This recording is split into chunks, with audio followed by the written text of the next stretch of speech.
Ustaz Mahmud Hasim, Sarjana Agama. Disilakan.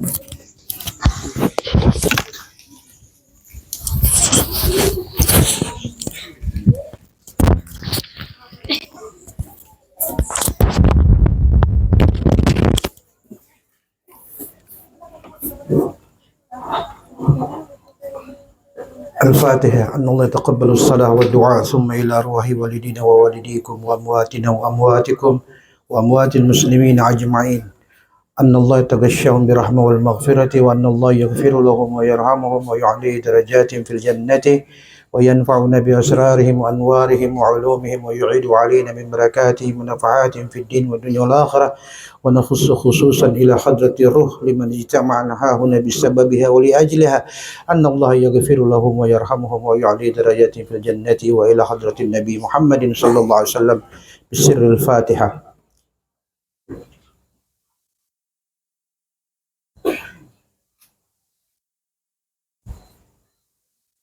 Bismillahirrahmanirrahim. Assalamualaikum warahmatullahi wabarakatuh. Waalaikumsalam warahmatullahi wabarakatuh. Alhamdulillah. Nahmaduhu wa nasta'inuhu wa nastaghfir wa na'udzu billahi min syururi anfusina wa min sayyiati a'malina. May yahdihillahu fala mudilla lahu wa may yudlil fala hadiya lahu. Asyhadu an la ilaha illallah wahdahu wa asyhadu anna Muhammadan 'abduhu wa rasuluhu wa la nabiyya ba'dahu. Allahumma salli wa sallim wa karrim wa 'azzim wa syarrif ala sayyidina Muhammad ibn Abdillah wa ala alihi wa sahbihi wa mawalah. Allahumma arzuqna fahman nabiyyin wa hifdzal mursalin wa ilhamal malaikatil muqarrabin. Rabbana zidna ilman nafi'an warzuqna fahman wasi'an. Rabbi shrah li sadri wa yassir li amri wahlul 'uqdatam min lisani yafqahu qawli. Rabbi saddid lisani wahdi qalbi bihaqqi sayyidina Muhammadin sallallahu alaihi wasallam. Dusturakum ya ahla darki ahla batin ya ahla nur wa ya ahla nauba bijahi wa barakatil awliya wa syuhada wa salihin, amma ba'd.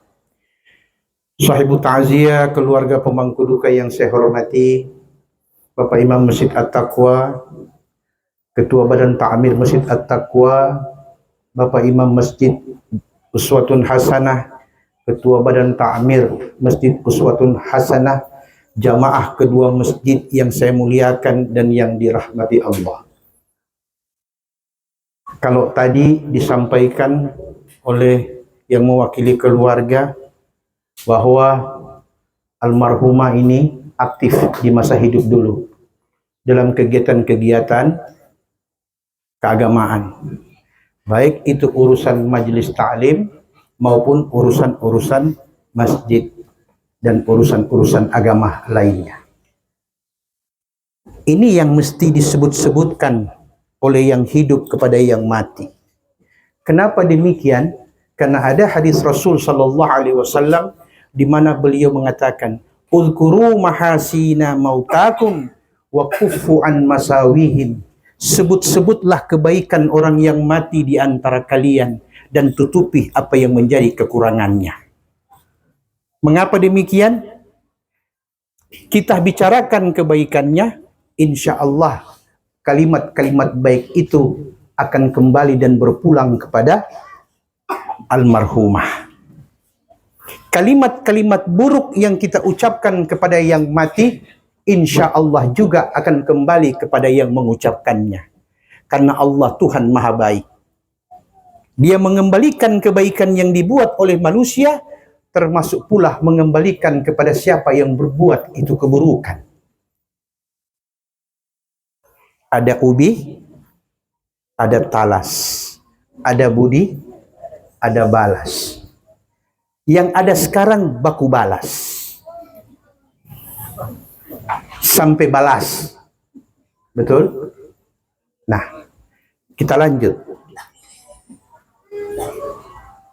Pak, Ibu, boleh saya cerita sedikit? Baik. Ada satu orang pengusaha kaya.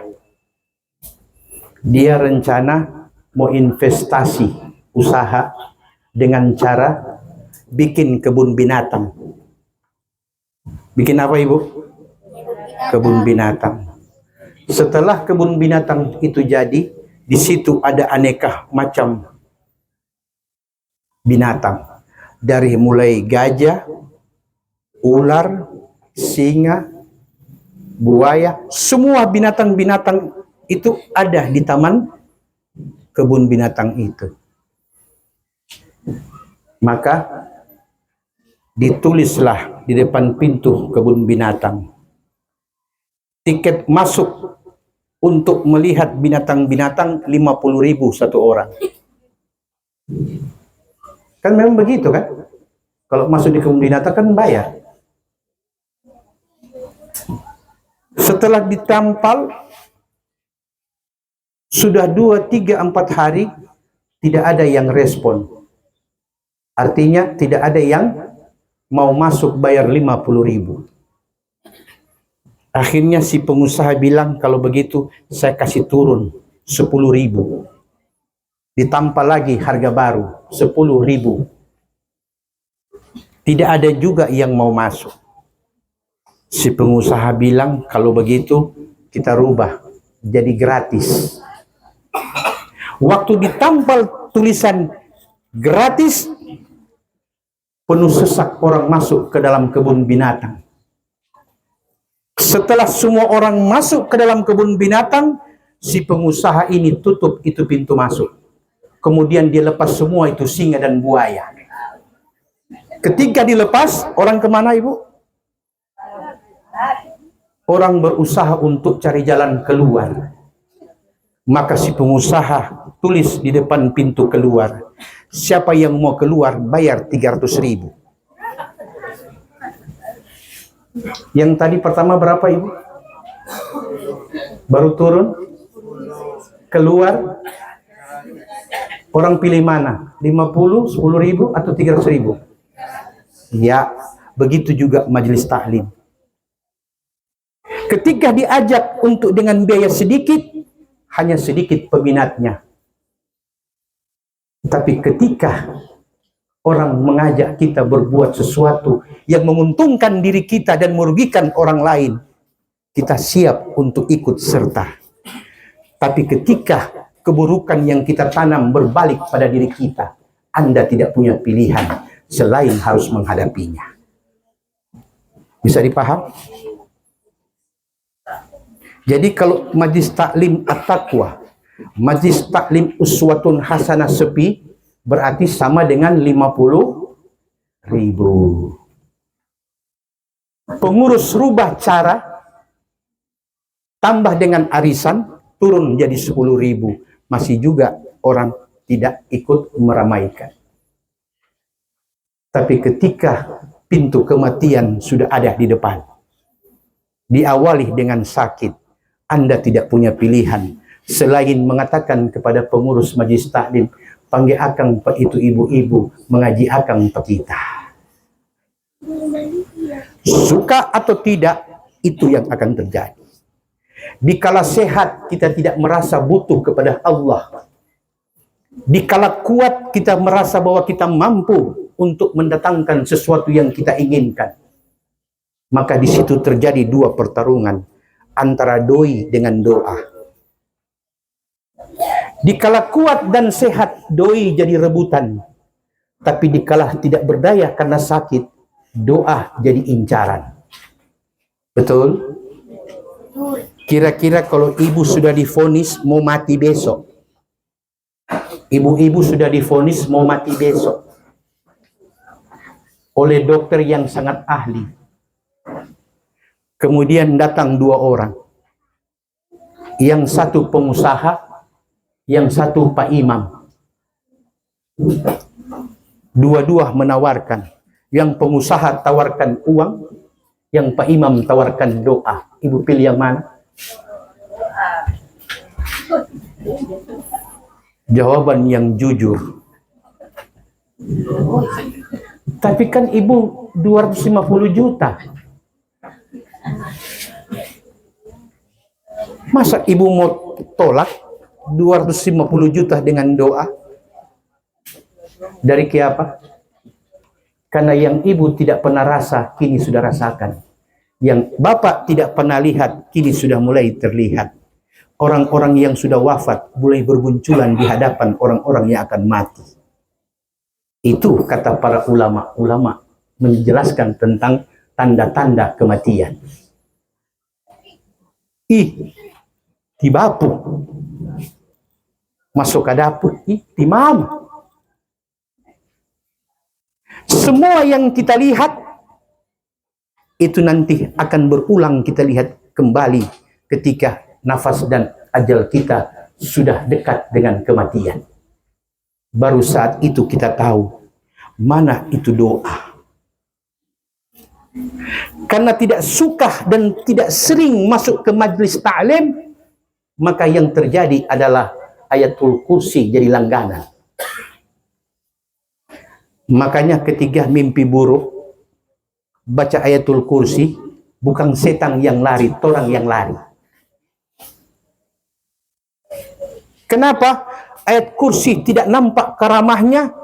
Karena dikala hidup kita tidak pernah mengkeramatkan ayat-ayat Quran. Bisa dipaham, Bu?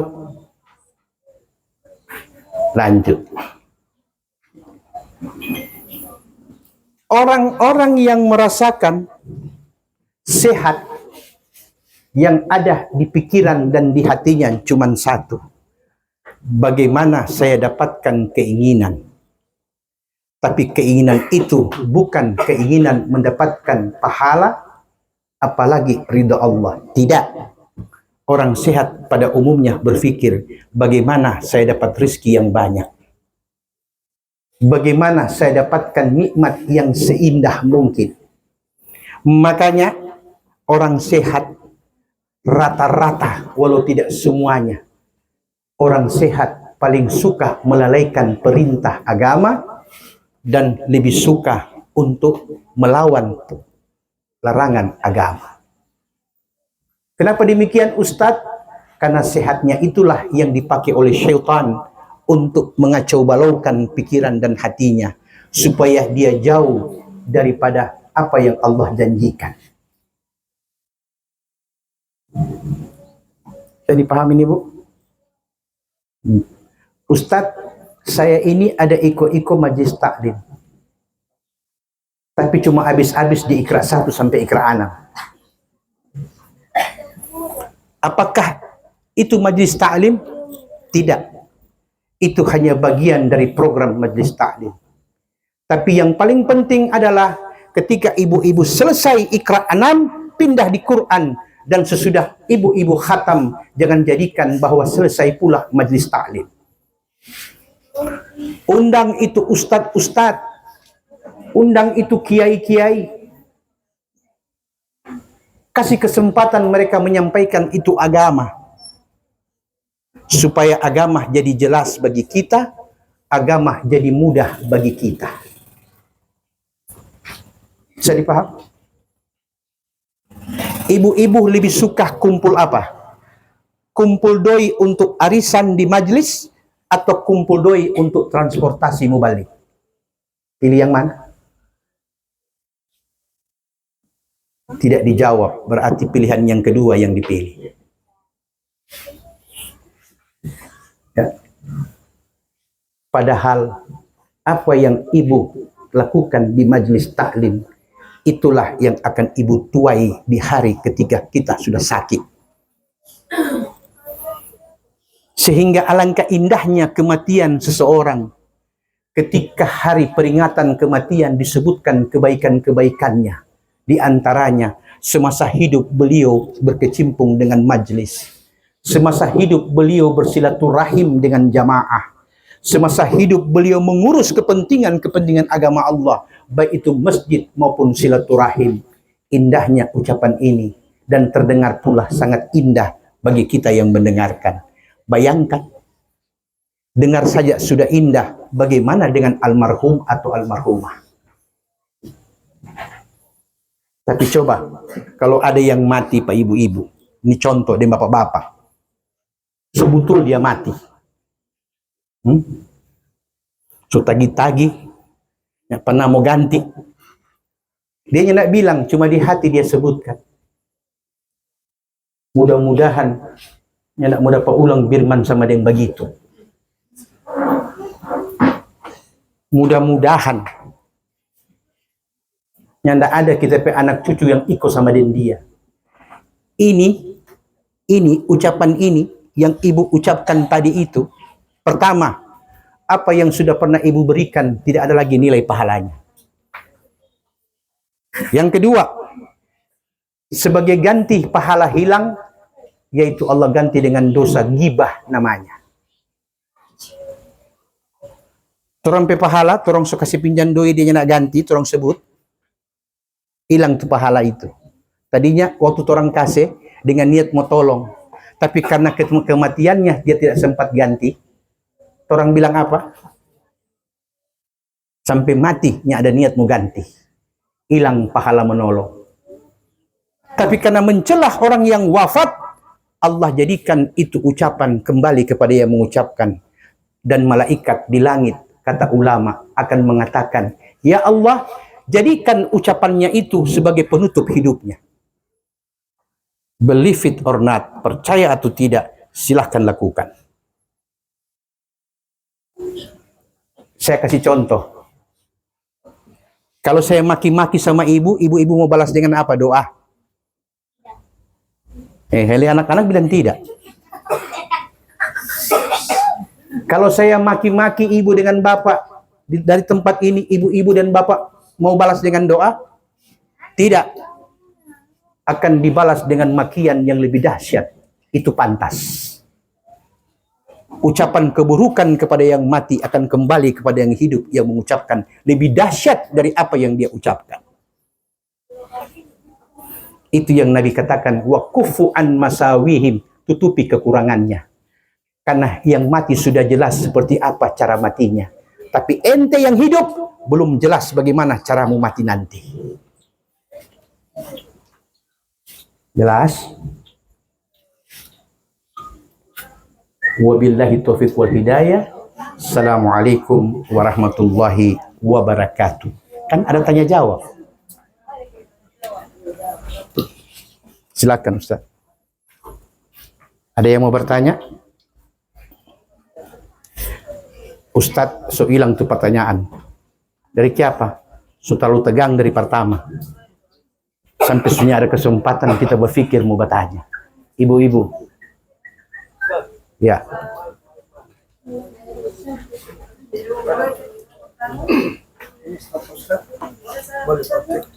Silakan. Bapak Ibu sekalian, supaya Sana mau bertanya Ustaz Sudi. ya silakan, ada pertanyaan silakan. Tidak usah biarnya lepas bahasa Indonesia saja pakai bahasa Gorontalo. Ya, mari. Mari sini.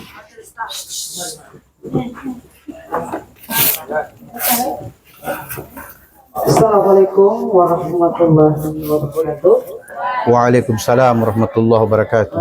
Terima kasih atas kesempatan yang sudah diberikan. Saya hanya mau bertanya Pak Ustadz. Ya. Ini kan tadi sudah menyangkut masalah majelis taklim. Ya. Jadi di situ kan kalau ikut majelis taklim itu yang ada di situ kan mayoritasnya kan ibu-ibu. Ya.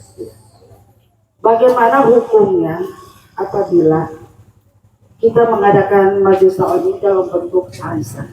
Iya. Baik. Itu pertama. Dan kedua, setiap yang saya alami atau mungkin ada ibu-ibu yang lain yang merasakan atau pernah ikut ya di dalam majelis taklim tersebut. Kalau di dalam majelis taklim itu kebanyakan kan itu ada ibu-ibu yang kepingin ikut, namun terkesannya ini dibatasi dengan yang dituntut ini berupa arisan uang. Karena ada yang tidak mampu ya Ustadz ya. Karena di situ kita bicara kalau kita ikut majelis taklim kan di situ kita ada buat kayak santunan duka. Ya kan, yang kita tahu seperti itu. Jadi setiap orang meninggal itu kita ditagih seperti itu. Ya tidak apa. Cuma masalahnya kalau orang atau ibu-ibu yang lain kepingin ikut, yang itu dibatasi dengan arisan. Kalau tidak ikut arisan, dia tidak ikut dengan duka. Apa hukumnya ini Pak Ustadz? Apa dipentingkan dulu uang arisan atau uang dukanya? Dan apa hukumnya arisan itu? Karena saya tahu dan saya sudah dengar-dengar bahwa hukum arisan itu seperti uang, itu katanya riba, termasuk riba. Jadi saya ingin minta kejelasan dari Pak Ustadz. Cuma itu bisa saya pertanyakan. Pertanyaan pertama tadi apa? Tentang arisan. Dalam majlis taklim. Iya. Baru yang kedua, singkatnya. Hukum daripada kita harus ikut arisan dalam bentuk uang. Baik. Terima kasih atas pertanyaan saya. Wassalamualaikum warahmatullahi wabarakatuh. Waalaikumsalam warahmatullahi wabarakatuh. Ya, alhamdulillah soal pertanyaan pertama. Langsung jawab. Baik. Coba ibu-ibu terjemahkan apa itu artinya majelis. Majelis itu artinya majelas, tempat duduk. Ya, itu dulu. Ibu-ibu waktu di majelis taklim berdiri apa duduk? Majelis. Ya. Kalau sudah duduk rapat, majelis. Hah? Apa artinya taklim? Taklim artinya belajar. Ibu-ibu duduk untuk belajar. Apa yang mau dipelajari? Tergantung niat ibu-ibu berkumpul. Kalau ibu-ibu berkumpul niat untuk menyiarkan agama, maka itu namanya majlis taklim syiar agama.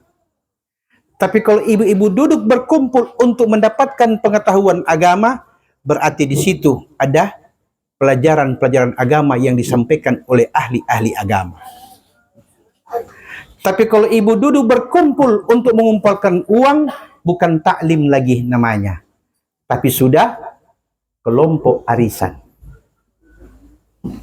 Siapa? Jangan pakai nama yang akhirnya salah gunakan. Apa ibu artinya majelis? Tempat duduk. Taklim artinya apa? Belajar. Tapi Ustadz, ini contoh. Kalau tidak pakai arisan, ibu-ibu tidak mau. Ya, ibu-ibu pada umumnya tidak mau. Saya katakan, siapa bilang seperti itu? Buktinya sudah banyak tempat majlis-majlis taklim tidak pakai uang. Karena saya keliling isi-isi majlis. Jadi saya tahu majlis yang tanpa arisan, yang betul-betul mau belajar dengan arisan yang sekedar menyelinap di antara majlis taklim. Saya kasih contoh. Majlis Tanwirul Qulub, Majlis Hizbut Ta'lim, Majlis Syamsul Ma'arif, Majlis KBB, Kerukunan Bugis Bitung, bapak-bapak dan ibu-ibu. Setiap malam tertentu mereka berkumpul, undang orang yang ada ilmu agama, kemudian diisi dengan taklim. 1 jam selesai, bubar pulang. Cuma dikasih minum aqua 1 gelas dengan kue 1 biji. Apa yang didapat? Pertama, dorang tidak pernah berpikir untuk baku saing di seragam. Yang kedua, tidak berpikir untuk bersaing di besar kecilnya isian arisan. Yang ketiga, tidak pamer kemampuan. Karena apa? Peluang untuk memamerkan dan bersaing tidak ada di dalam majlis taklim. Jadi Ustadz, kalau begitu cuma sedikit yang masuk. Yang sedikit yang masuk itu lebih baik. Karena mereka itu masih ada niat untuk belajar agama. Nantikan yang banyak di luar dengan yang sedikit di dalam, mau baku dapat di terakhir, di penama sakarat.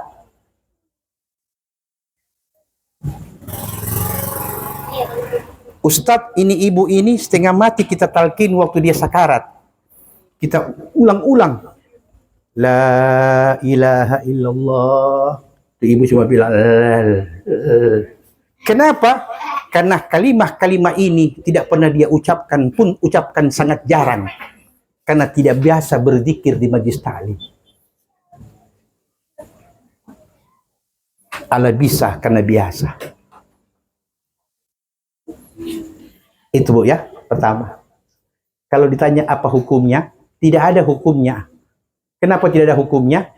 Yang hukum di situ hanya apa? Utlubil ilmah walau bisin. Pertama, talabul ilm fardhatun ala kulli muslim wa fi riwayah wa muslimah. Carilah ilmu itu walaupun sampai ke negeri Cina, artinya ilmu dunia.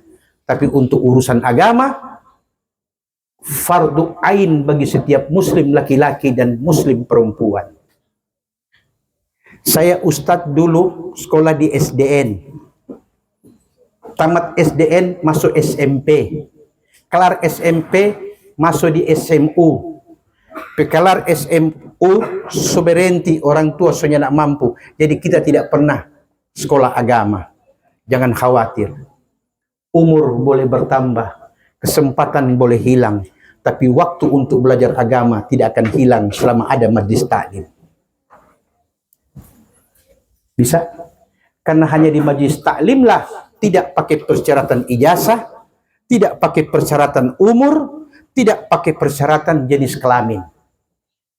So ada di situ ditulis yang masuk majlis apa tadi di sini? Majlis taklim at-taqwa ibu-ibu yang 17 tahun. Maksimal 21 tahun. Berarti maniso. Betul tidak? Jadi tidak ada alasan orang dengan faktor umur dan kesempatan untuk mencari alasan tidak ikut dan belajar agama. Karena majlis taklim tidak tiap hari. Seminggu sekali, ada 2 minggu sekali, ada sebulan sekali. Toh, itu juga kita masih tidak punya waktu. Hanya satu ucapan para ulama. Subhanallah la haula wa la quwata illa billah. Maha suci Allah dengan segala kuasanya. Tiada daya, tiada kekuatan. Karena datangnya itu semua dari Allah subhanahu wa ta'ala. Bisa dipahami ini, Bu? Jadi, kalau ibu-ibu mau paham itu agama, sederhanakan cara bermajlis taklim. Pertama, yakin dan percaya pengurus bahwa tanpa arisan majlis jalan. Karena sudah banyak tempat, saya sudah keliling Bu ya, mulai dari Bitung, Minahasa Utara, sampai dengan Kota Bunan hingga Morowali. Saya dapati majlis di sana. Sudah alhamdulillah, betul-betul majlis taklim, bukan majlis arisan. Kalau di pasar secari doi, di rumah, di muka rumah masih berjual lagi cari doi, di majlis taklim lagi masih mau cari doi. Kong kapan itu akhirat? Apa ibu mau habiskan umur ibu dengan cari doi tanpa pernah berharap adanya doa? Ibu, kalau ibu baca Yasin, apa kata Nabi? Nabi katakan, la yamutunna ahadukum illa wa huwa yuhsin zanna billah. Jangan satu di antara kalian, jangan sekali-kali salah seorang di antara kalian, kata Nabi, mati kecuali dia berbaik sangka kepada Allah. Bagaimana kita mau berbaik sangka kepada Allah? Semasa hidup kita tidak pernah merasakan Allah yang menetapkan segala urusan kita manusia. Itu pertama. Kedua, apa kata Nabi? Ma min mayyitin yamutu. Tidak ada satupun orang yang mati dikalah menjelang ajal. Faqtaqra'u indahu Yasin illa hawwanallahu alaih. Dan dibacakan surat Yasin di sampingnya, kecuali berkahnya surat Yasin akan meringankan sakaratnya orang yang wafat itu. Jadi Quran itu, apalagi Yasin, itu dibaca pada waktu orang sakarat, Pak, Ibu. Itu salah satu fadilah daripada surat Yasin. Oke? Ustadz, tapi rata-rata orang baca Yasin itu kan nanti somati. Apa bedanya? Nah, saya kasih jelas bedanya. Kalau orang yang sakarat kita bacakan berarti belum mati. Kita baca surat Yasin berarti kita berharap Allah ringankan derita sakratul mautnya. Berarti langsung kepada yang akan mati. Itu karamahnya surat Yasin. Tapi kalau sudah mati baru kita baca, berarti itu yang mati tinggal menerima pahalanya, bukan meringankan. Itu beda. Ibu-ibu pilih mana? Kurang dapat DP hadiah atau waktu sementara ikut pertarungan mencari hadiah? Lebih seru mana? Lebih seru mana, Ibu? 17 Agustus lomba panjat pinang. Kira-kira berapa orang yang dari bawah ada start? Karena yang dorangnya di atas ada coach Brazil, Manchester, ya, ada doi. Dorang baku rumba, naik. Belum sampai setengah ciri, belum sampai separuh jatuh. Kenapa mereka tetap semangat? Karena ada janji di atas. Siapa yang duluan itu yang dia dapat. Setelah dia dapat, apa yang dia bilang? Apa yang dia bilang? Yang dia bilang cuma satu, senyum, bahagia. Jadi pada waktu dia sementara naik, seperti itulah surat Yasin dibacakan. Maka itu akan memudahkan dia mendapatkan apa yang dijanjikan Allah. Itu bedanya, Ibu. Jadi orang yang sakarat, dia sangat butuh bacaan dan doa orang yang hidup. Karena itulah cara Allah ringankan dia. Ustadz memang dapat lihat, dapat rasa suatu orang kalau sakarat dia siksa. Mari kita kasih contoh. Siksa atau tidak ini orang sakarat. Ibu-ibu pernah mimpi? Mimpi buruk? Pernah? Atau ada di sini yang mimpi-mimpi? Pernah mimpi, Ibu? Contoh mimpi buruk apa? Contoh mimpi buruk apa? Mimpi buruk? Bukan, mimpi-mimpi jahat orang bilang. Setan dusuk. Oh, mimpi basetang. Yang basetang siapa? Setan itu atau orang yang di dalam mimpi yang basetang? Waktu ibu-ibu mimpi buruk, kira-kira, ini cuma kira-kira. Ibu suka itu mimpi jadi lama? Kapan ibu tahu kalau ibu mimpi buruk? Kapan? Ibu-ibu tidak tahu kalau ibu tidak tahu kapan mimpi buruk, kecuali setelah ibu terbangun dari tidur, baru ibu tahu tadi kita dapat tidur, dapat mimpi buruk. Ya? Tadi kita tidur, berarti waktu ada mimpi buruk tidak sadar kalau ibu sedang bermimpi. Itu kata Sayyidina Ali, an-nasu niyam idza matu intabahu. Manusia itu tertidur di kala hidup, nanti mati baru dia terbangun, baru dia sadar ini kata itu kubur. Ini rupanya malaikat maut, ini rupanya mungkar nakir yang dulu ustadz jaga bilang-bilang. Orang kira ini mungkar nakir nama orang. Kenapa baru anak tahu? Ya, setelah kita mati. Demikian kata Sayyidina Ali. Dipaham?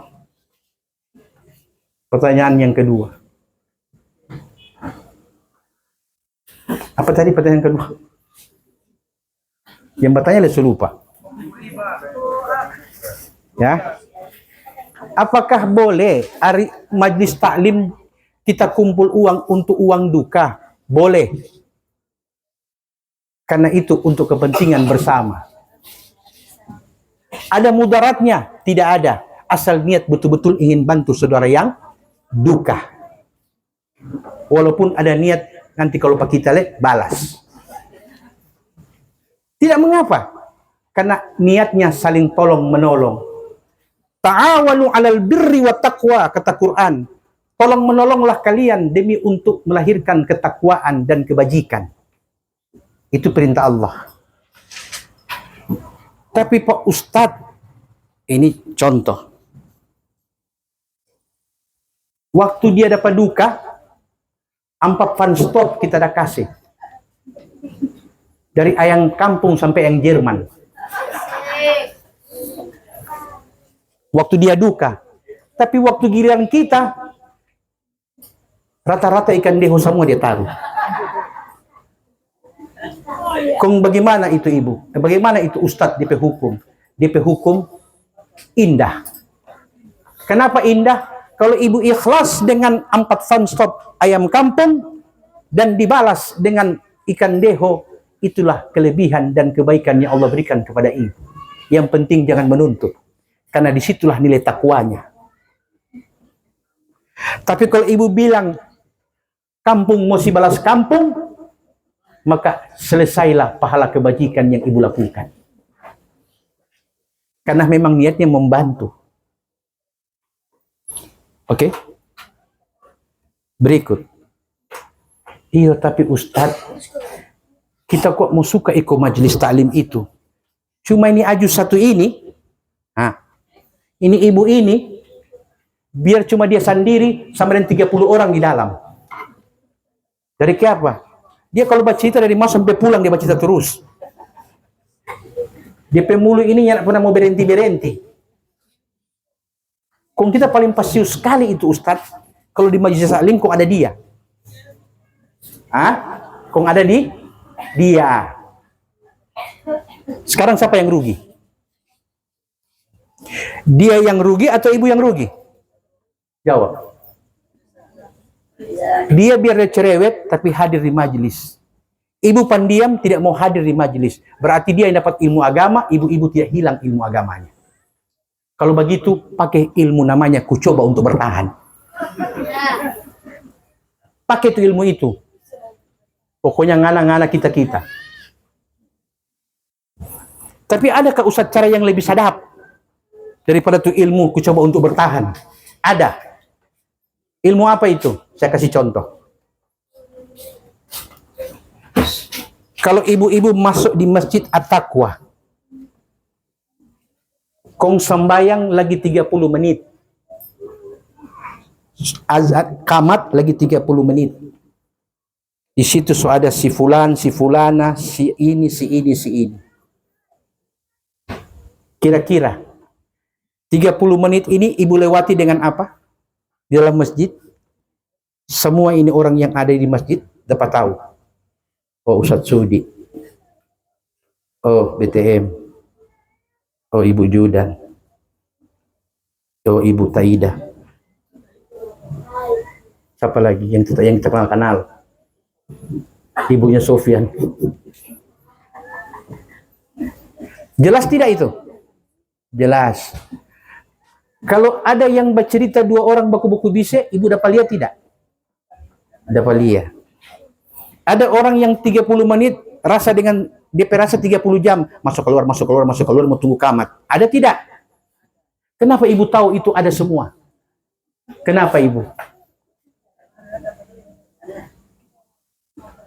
Karena ibu tidak fokus untuk masuk ke masjid untuk ibadah.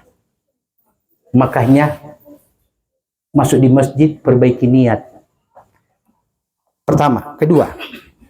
Coba ibu-ibu ini umpama gelas. Saya isi air kasih full.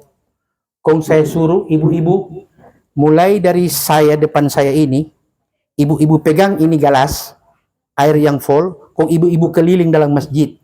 Jangan sampai ada yang terbuang biar sedikit. Nanti sampai di sini baru selesai. Ibu-ibu ambil itu gelas, isi air, kong berjalan keliling masjid. Setelah sudah keliling sampai di muka pak kita mau tanya, Ibu, ada lihat Pak Taida? Minta maaf Taida. Kira-kira apa Taida jawab? Belum tahu Ustaz. Dari kenapa Ibu Ida tidak tahu? Soalnya ada buku jaga yang ni air jangan sampai jatuh. Nah begitu pula bila engkau masuk ke masjid Allah, kalau niatmu untuk ibadah, kekurangan orang tidak akan kau lihat dalam masjid. Begitu pula bila engkau masuk di majlis taklim, bila hanya gara-gara dia, maka kita sudah terganggu sebelum diganggu. Sudah terganggu sebelum diganggu. Karena kita fokus masuk dia, ada dia. Cuma dia. Dia itulah yang jadi penghalang. Bisa dipahami nih, Bu? Saya tambah sedikit boleh? Ustadz, kita ini kasih yang suka sekali mau masuk majelis taklim.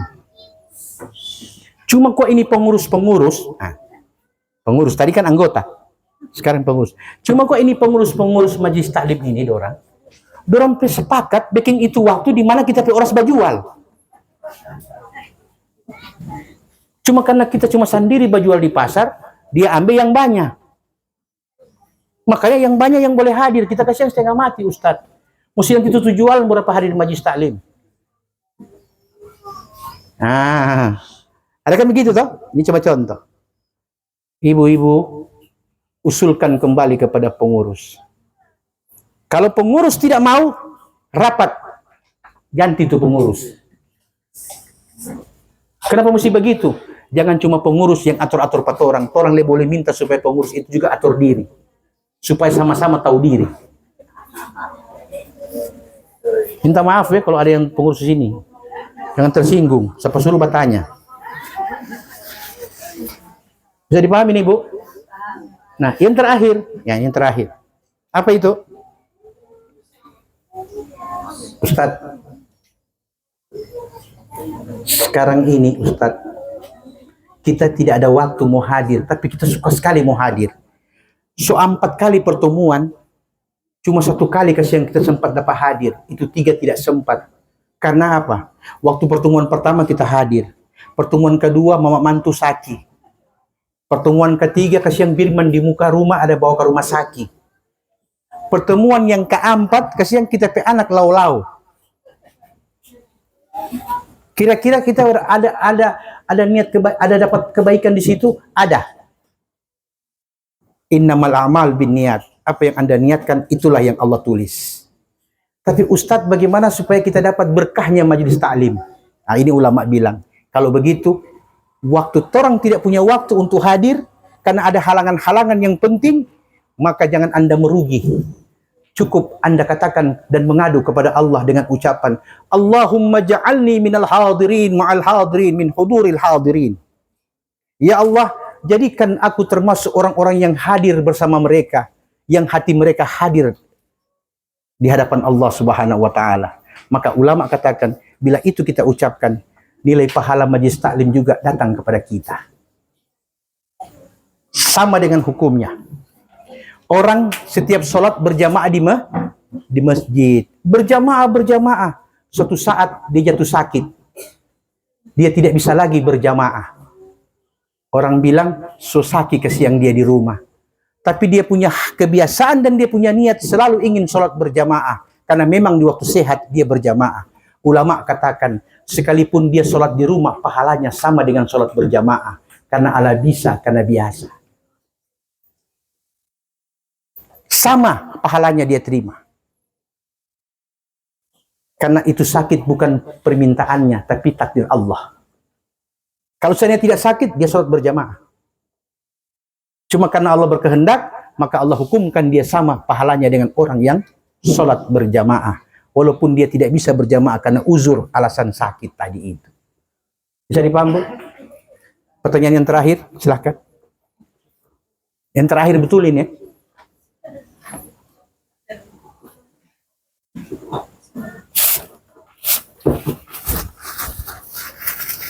Bismillahirrahmanirrahim. Assalamualaikum warahmatullahi wabarakatuh. Waalaikumsalam warahmatullahi wabarakatuh. Pertama-tama kami mengucapkan banyak terima kasih karena acara ini selain ada ceramah diisi dengan tanya jawab. Ini supaya memberikan pencerahan bagi kita semua. Pertanyaan saya Pak Ustadz, ini masalah polemik nasab. Karena hampir hari-hari muncul di konten YouTube, konten TikTok. Soal apa? Nasab. Polemik nasab. Oh, nasab ya. Karena yang saya ikuti dari klaim Surya Wali Songo itu setelah mereka mengikuti tes DNA itu DNA-nya J1. karena Nabi mempunyai DNA J1. Pertanyaan saya Ustadz begini Ustadz, karena kita sebagai umat jangan sampai kita terjebak mengikuti hal yang bukan sesungguhnya. Karena yang saya baca pada abad keempat dari Ba'alawi itu Ahmad Al-Muhajir memiliki anak 3, Ali, Husain, dan Muhammad.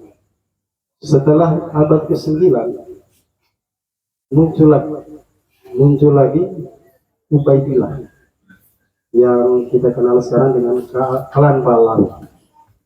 Ini mohon pencerahan Ustaz, karena yang saya baca kita ini telah memasuki zaman fitnah tusor, karena menurut Nabi di akhir zaman nanti akan keluar Dajjal.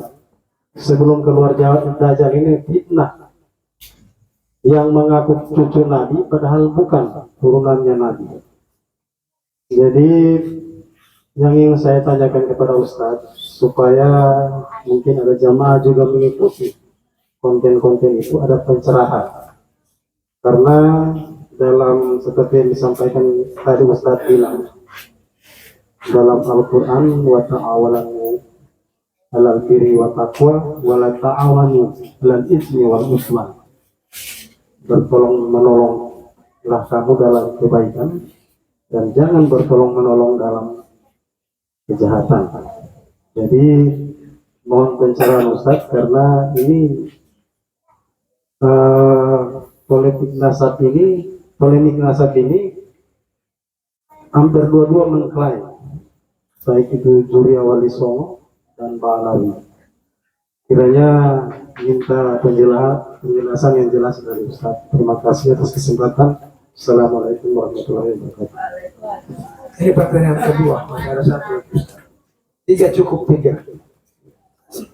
Silakan yang satu.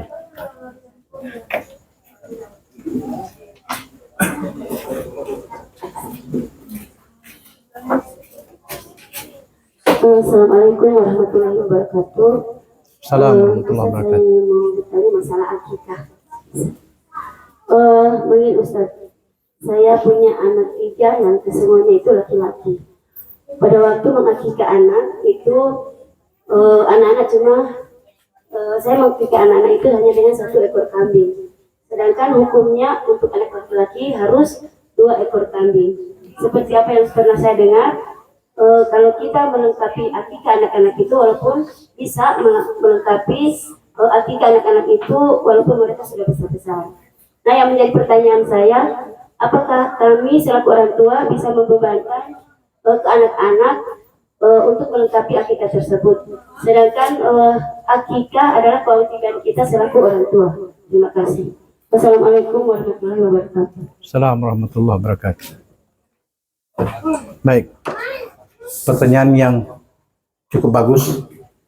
Memang kalau buka-buka Facebook, buka-buka Instagram, buka-buka Twitter, itu banyak muncul masalah itu nasab Ba'alawi. Seandainya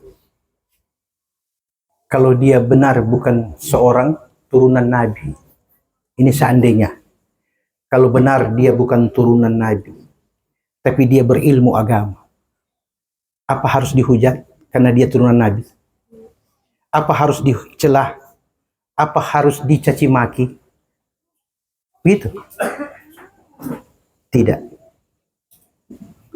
Pun kalau benar, kalau dia memang seorang yang saleh, berilmu, bertakwa, mengajak orang kepada kebaikan dan mengupayakan kemungkaran, tidak merajalela, apakah orang ini hanya dengan alasan bukan turunan Nabi kita tinggalkan, kita hujat, kita katakan pendusta dan pembohong? Begitu. Pun kalau itu memang benar, sekurang-kurangnya saya menerima ilmu agama yang dia miliki, kesalehan yang dia tampakkan, ketakwaan yang muncul. Berarti saya mengikuti hadis Rasul. Akrimul ulama fa innahum kurama mukramun. Muliakan dan hormati orang-orang berilmu, para ulama. Karena mereka di sisi Allah. Fa innahum indallahi kurama mukramun. Karena orang-orang berilmu, mereka di sisi Allah, orang-orang mulia yang dimuliakan oleh Allah. Jangan terpancing tergoda. Yang bikin viral itu bukan yang konten. Kita yang komen itu yang bikin viral. Makin banyak yang komen, semakin viral. Jangan kita menjadi bagian daripada penyebab lahirnya perpecahan di tengah-tengah umat Islam. Oke? Jangan kita mengatakan yang ini benar, yang ini salah. Padahal kita tidak punya kapasitas untuk menilai. Karena mereka orang berilmu, yang ini orang berilmu, sedangkan saya orang awam, jauh dari pengetahuan agama. Kalau begitu, biarkan mereka dengan mereka dan serahkan itu kepada Allah Subhanahu wa Ta'ala. Yang pasti, kalau seandainya di lorong ini berbahaya, ini lorong ini kalau lewat jam 10, mati lampu kok berbahaya. Pas ibu-ibu mau lewat, kong ada itu kepala geng, preman, yang cuma tahu bikin jahat untuk bikin baik, baku dapat yang ibu di ujung lorong, kong ibu-ibu so tahu ini preman kelas atas, nyanda ada yang boleh pegang dia bicara, kong dia bilang begini, Pak Ibu, jangan lewat situ, bahaya. Ibu-ibu percaya tidak? Percaya tidak? Kenapa percaya? Tapi yang bilang kan preman, yang bilang kan pendusta, yang bilang kan orang jahat. Kenapa ibu percaya? Kenapa ibu percaya? Karena memang sudah terkenal lorong ini, lorong dangerous, berbahaya. Tapi ibu percaya kepada preman yang setiap hari berdosa sudah biasa. Kenapa ibu percaya? Karena yang keluar dari mulutnya kebenaran, sekalipun sikapnya keburukan. Ambil dari pantat ayam apa yang bermanfaat dan tinggalkan yang tidak berguna. Karena dari duburnya ayam ada dua yang keluar, telur dan kotoran. Ambil telurnya, jangan ambil kotorannya. Oke? Bisa dipahami ini? Jangan kita terjebak dengan polemik nasab. Yang pada akhirnya, dorang selesai, orang belum kelar-kelar. Dari apa?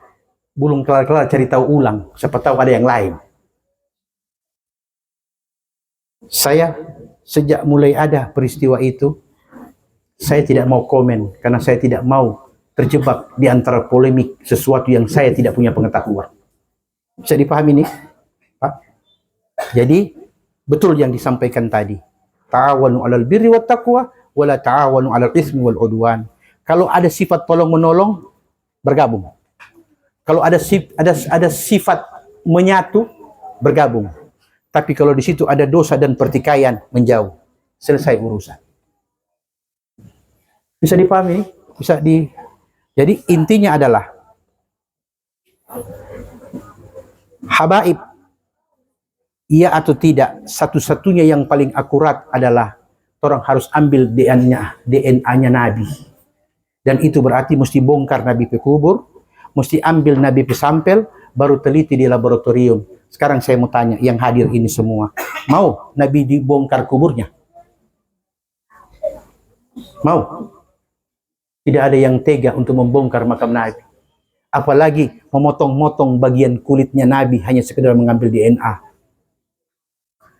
Sengaja hal ini diciptakan supaya pertama, ada orang-orang tertentu yang punya niat buruk ingin memecah belah umat Islam, terutama tokoh-tokohnya. Kalau tokoh-tokohnya sudah berpecah belah, pasti umat akan berkelompok-kelompok. Dan itu adalah plus minus bagi agama kita. Bisa dipaham? Jadi pertanyaan tadi itu sangat-sangat cukup kritis. Dan itu harus dipahami oleh semua kita. Biarkan kalau ada yang begitu, saya usulkan jangan lagi diikuti dan dibaca. Apalagi didengarkan. Kenapa? Karena itu hanya menambah beban. Setengah mati kes yang ini mencari. Kau masih buat pikir orang pe urusan. Betul tidak? Nah, jadi kepada Allah kita serahkan semua hal-hal yang baik dan yang buruk kita kembalikan pula. Semoga Allah memberikan kita kebaikan. Itu sebaik-baik seorang muslim, seorang mukmin. Kemudian pertanyaan yang kedua.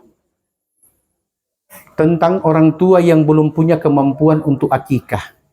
Ustadz katanya kalau orang tuanya tidak mampu, biar jauh.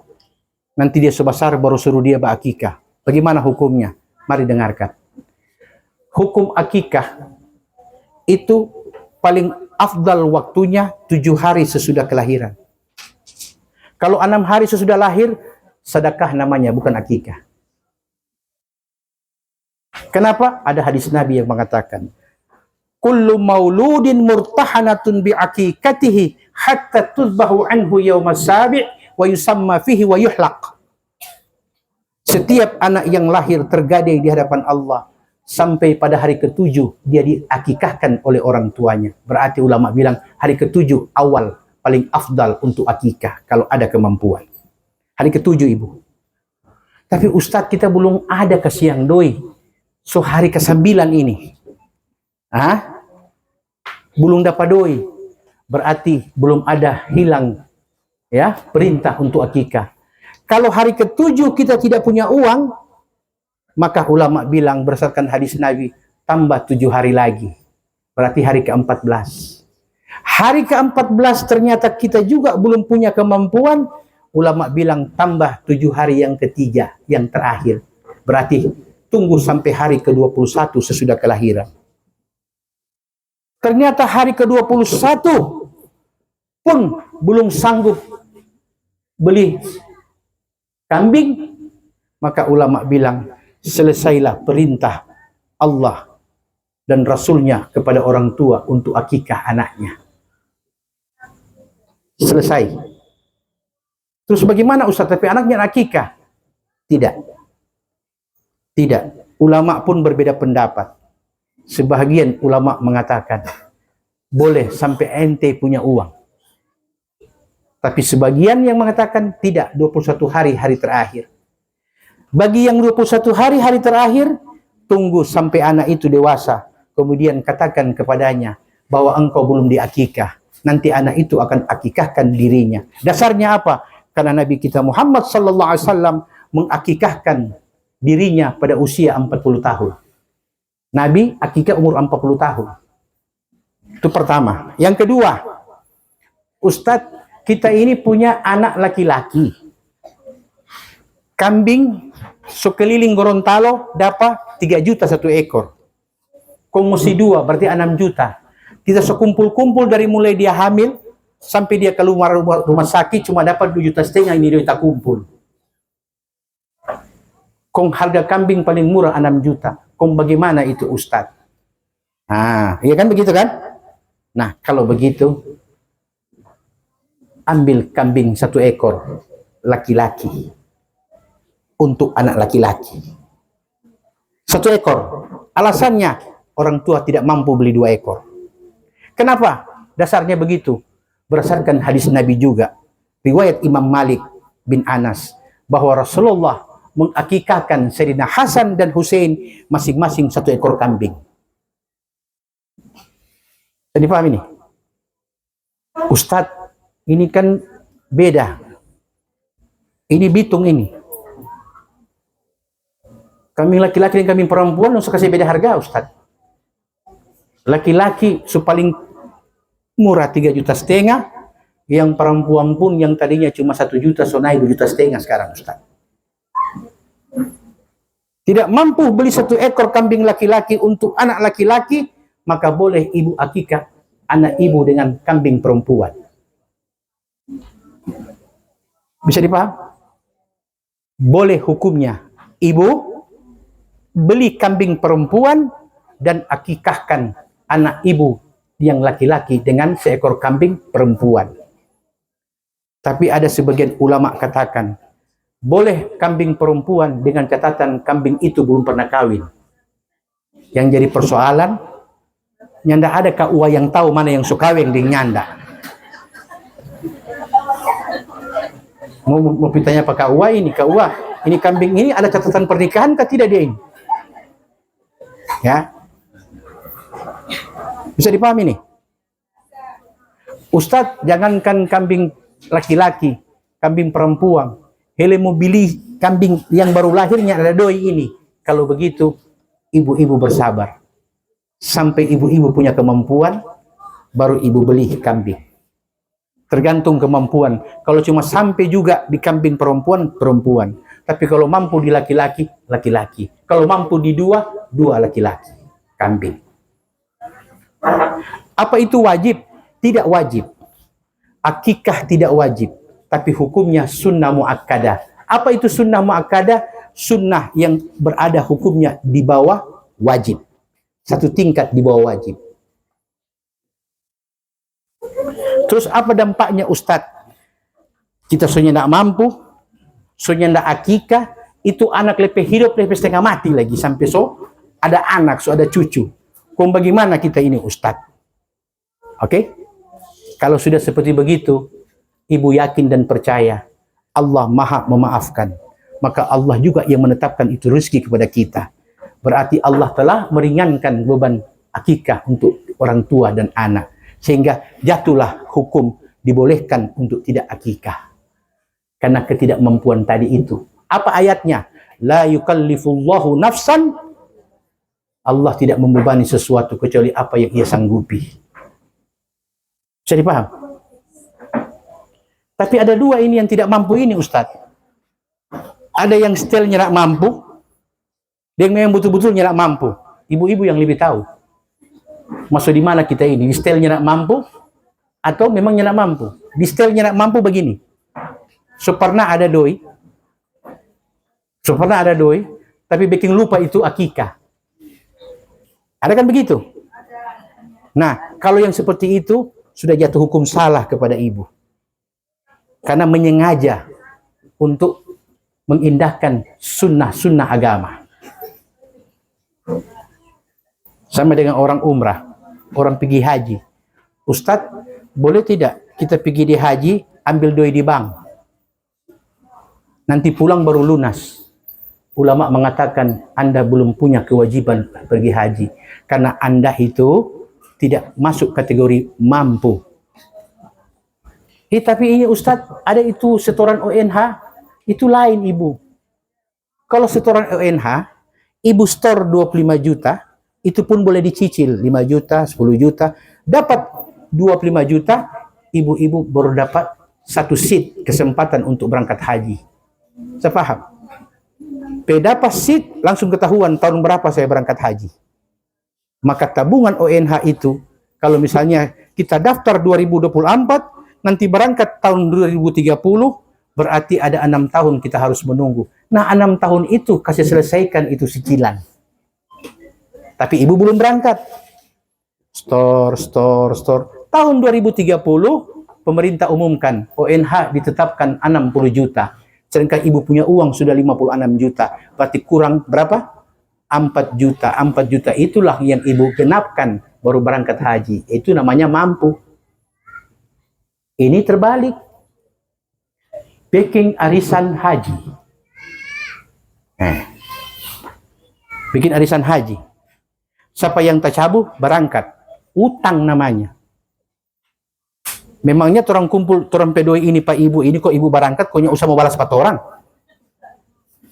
Berarti hutang namanya.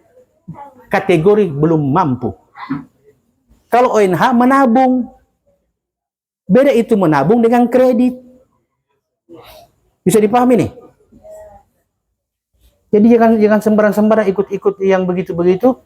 Kenapa? Oh, orang kok majlis taklim. Justru majlis taklim itulah di situ kita belajar agama. Betul, bisa dimengerti ini, Bu? Jadi kalau mau umrah, Ibu, umrah itu wajib, bukan sunnah. Umrah wajib bagi mereka yang belum pernah umrah tapi ada kemampuan, wajib hukumnya.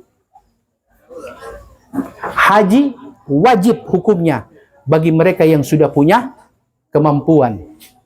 Cuma bedanya umrah dan haji. Kalau umrah kapan saja kita ada kemampuan bisa berangkat. Tapi kalau haji harus tunggu bulan-bulan haji baru boleh kita berangkat pergi haji. Orang kerjakan haji di luar bulan haji bukan haji namanya. Karena Nabi mengatakan al-hajju arafah. Haji itu di Arafah. Artinya orang wukuf di Arafah pada tanggal 9 Dzulhijjah. Jadi ada 3 bulan. Kapan bulan haji itu? Bulan haji itu dimulai dari tanggal 1 Syawal, Idul Fitri, dan berakhir di tanggal 10 Muharram. 10 Muharram. Bulan-bulan Islam ada berapa? 12. Pertama namanya apa? Muharram. Yang kedua Safar. Yang ketiga Rabiul Awal. Yang keempat Rabiul Akhir atau Rabiul Tsani. Yang kelima Jumadil Ula atau Jumadil Awal, Jumadil Ula. Yang keenam Jumadil Akhir. Baru Rajab yang ketujuh. Baru yang 8 Sya'ban. Yang 9 Ramadan. Yang 10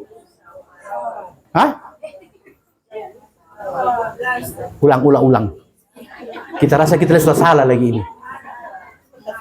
Muharram, Safar, Rabiul Awal, Rabiul Akhir, Jumadil Ula, Jumadil Akhir, Rajab, Sya'ban, Ramadan, Syawal, Dzulqa'dah, Dzulhijjah.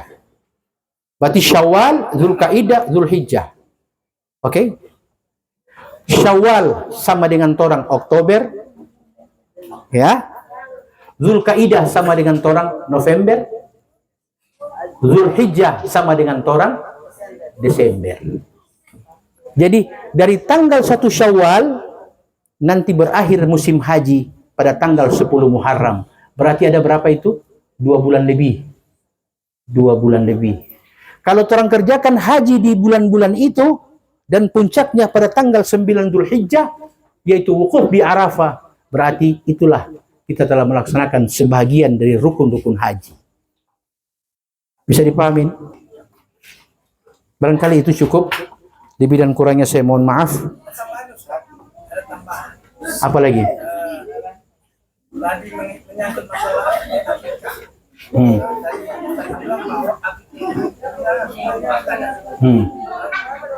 tadi barangkali pertanyaan dari Ibu, bagaimana kira-kira hukumnya, apakah masuk kategori orang mengakikah secara kelompok yang istilahnya sekarang itu beli darah? Ya. Jadi itu penjelasan. Itu beli darah bukan akikah. Dari dulu kan selalu saya sampaikan, itu beli darah bukan akikah. Sedangkan makan darah haram, apalagi beli darah. Bisa dipahami nih. Istilah beli darah ini kok istilahnya menumpang. Kita yang punya sapi, ibu-ibu yang menumpang nama, itu bukan akikah. Tetap hukumnya ibu-ibu belum akikah. Apa hubungannya itu akikah dengan hikmah? Hubungannya orang yang diakikah ketika dia ucapkan Rabbi ghifirli wali walidayya, Allah bertanya, so akikah kan? Kenapa bapak dia masuk kasih akikah? Belum. Kalau begitu tahan dulu doamu untuk ayah ibu. Karena apa? Hak-hakmu belum dipenuhi oleh ayah dan ibu. Saya pahamin. Jadi beli darah tidak boleh. Tapi Ustadz orang kelompok. Tetap kelompok 7 orang. Kalau seekor sapi, kalau seekor kambing, satu keluarga. 7 kelompok, 1 ekor sapi, 7 kelompok, berarti 7 anggota keluarga. Makanya orang tanya, Ustadz, bagaimana kalau yang somati akikah? Tidak ada orang mati punya kewajiban akikah. Tapi Ustadz, kita mau supaya kita orang tua juga dapat pahala akikah. Bagaimana caranya? Sampaikan kepada yang menyembelih. Ini saya punya nama, Mahmud bin Muhammad Haji Kasim. Ini saya punya nama. Sembelih atas nama saya, karena niatnya ada sama saya. Nanti saya niatkan hadiah pahalanya kepada ayahku. Karena 3 hal yang tidak terputus, yaitu anak yang saleh, ilmu yang bermanfaat, dan sebagainya. Bisa paham ini? Jadi bukan pakai nama almarhum. Orang mati tidak punya kewajiban lagi. So, adakah orang mati sambayang? Orang mati puasa? Tidak ada. Ya? Jadi beli-beli darah itu tidak ada dalam hukum Islam. Tapi Ustadz, kita mau juga, kasihan kita belum mampu. Kita cuma mau titip sedekah sama Pak Imam supaya dia mau baca kamari doa syukur. Itu boleh. Itu namanya doa syukur. Kita cuma punya doi 100.000 ini Ustadz. Tapi kita mau, kasihan kita anak, kita cucu ini lahir juga ada doa. Maka kasih sedekah kepada imam. Minta dia doakan ini anak. Semoga Allah beri saya kemampuan rezeki dan kesehatan bagi si bayi. Sehingga bila tiba waktunya saya mampu untuk akikah dirinya. Nah, itu yang benar. Karena pada umumnya kita begini. Oh sudah, kasih jo Pak Ustadz, kasih jo Pak Imam. Sudah so akikah ngana. Aturan akikah tidak ada begitu ibu. Aturan dalam agama akikah itu anak laki-laki 2 ekor kambing laki-laki yang umur 1 tahun, anak perempuan 1 ekor kambing laki-laki yang umur 1 tahun. Bila tidak mampu, laki-laki yang 2 boleh jadi 1, ya. Kalaupun tidak mampu yang 1, boleh ganti kambing perempuan. Yang penting syaratnya adalah ada yang mau diakikah. Kalau darah, apa yang mau diakikah? Tidak ada. Bisa dipahami ini? Barangkali itu saja. Wabillahi taufiq wal hidayah. Assalamualaikum warahmatullahi wabarakatuh.